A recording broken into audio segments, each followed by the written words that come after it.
Mesdames, Messieurs, bonjour. Merci de nous être fidèles. Bienvenue à ces moments d'échange entre journalistes sur les questions d'actualité et vous, chers internautes. Commençons par cette reprise des combats entre la M23 et les groupes locaux d'autodéfense dans plusieurs villages dans Burungu. Nous allons y revenir avec plus de détails et surtout avec la réaction de l'armée congolaise et qui affirme ne pas attaquer le rebelle du M23 et qu'elle reste respectueuse de cesser les faits. Nous allons en parler dans l'actualité du jour, mais également nous ferons focus par rapport à l'actualité de Kinshasa où c'est mercredi deux opposants folie au pouvoir de Félix Antoine Tshisekedi ont déposé leur candidature à la présidence.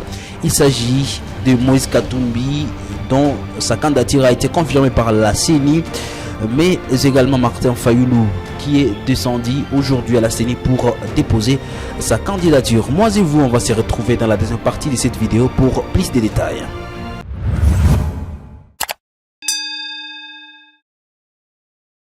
Commençons par des intenses combats qui sont signalés depuis 4 heures du matin de ce mercredi 4 octobre 2023 entre le M23 et les groupes locaux d'autodéfense dans plusieurs villages du territoire de Massissi en province du Nord Kivu. D'après une source locale contactée par Kivu Morning Post, ces combats sont signalés dans les collines des Ntalingi, Ruzinga et Bisembe, 3 collines surplombant le village de Burungu et Rouge-Béché dans le groupement Bachali Mokoto. Nous sommes donc dans les territoires de Massissi. Après des combats, un communiqué des forces armées de la République démocratique du Congo est sorti et il faut le dire déjà que les forces armées de la RDC rejettent les accusations du M23 RDF et maintiennent les cessez-les-feux. Les forces armées de la RDC ont réagi ce mercredi aux accusations des rebelles du M23, les indexant d'être derrière le combat rapporté ce matin dans plusieurs villages de la chefferie des Bachali dans les Massissi. À travers un communiqué signé par le porte-parole du gouverneur du Nord Kivu, le lieutenant-colonel Njike Kaiko considère ces accusations des terroristes et M23 comme une manœuvre dilatoire.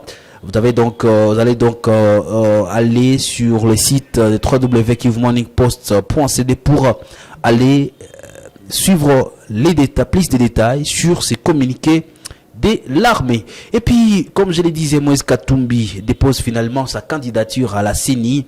Il s'ajoute à la liste de ceux qui se sont acquittés à leur devoir civique. Moïse Katumbi a finalement déposé sa candidature, vous le savez. Déjà hier, on parlait à la veille que la CENI demandait 2 originaux de ces pièces d'identité et plusieurs médias à Kinshasa confirment déjà ce mercredi que Moïse Katumbi a déposé sa candidature. Et quelques heures après, Martin Fayulu s'ajoute à la liste d'autres opposants qui ont déposé la candidature à la CENI au poste du président de la République pour les élections du 20 décembre 2023. Qu'est-ce qu'on peut comprendre de cet engouement des opposants à déposer la candidature pour briguer le mandat à la présidence? Suivez la réaction de cet habitant de la ville de Goma.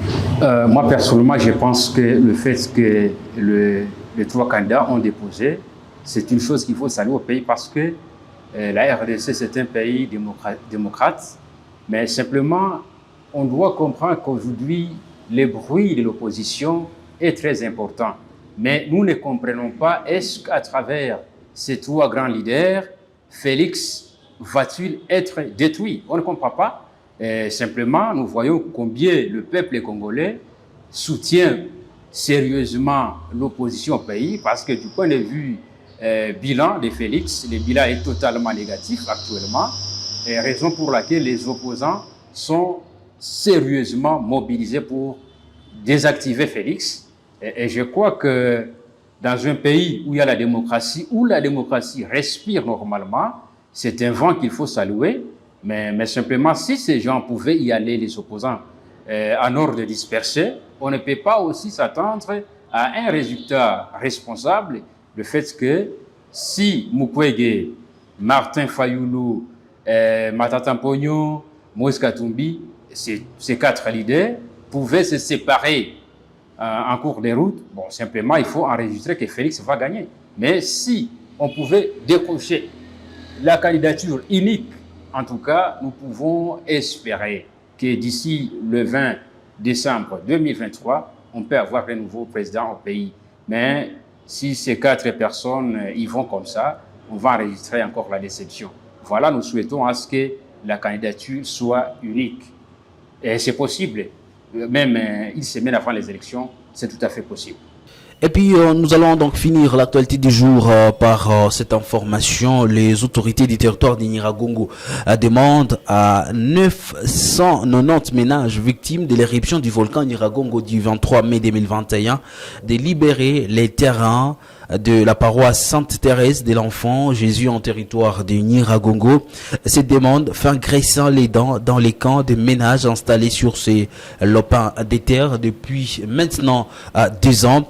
Il faut le dire que les victimes ainsi que le responsable du camp frappé par cette mesure ne s'appliquent à quel sein se vouer. Ces derniers ne comprennent pas pourquoi une telle mesure doit être prise à leur égard au moment où ils traversent une vie difficile dans le même périmètre. Ouassé, une autre femme victime de cette éruption, semble en désaccord avec cette proposition. Celle-ci conditionne son départ de ces camps avec une assistance humanitaire. D'autres informations sont à suivre sur le www.kivumorningpost.cd. Blaise Bassabo se vous retrouve très prochainement pour un autre numéro de l'actualité du jour. D'ici là, portez-vous bien.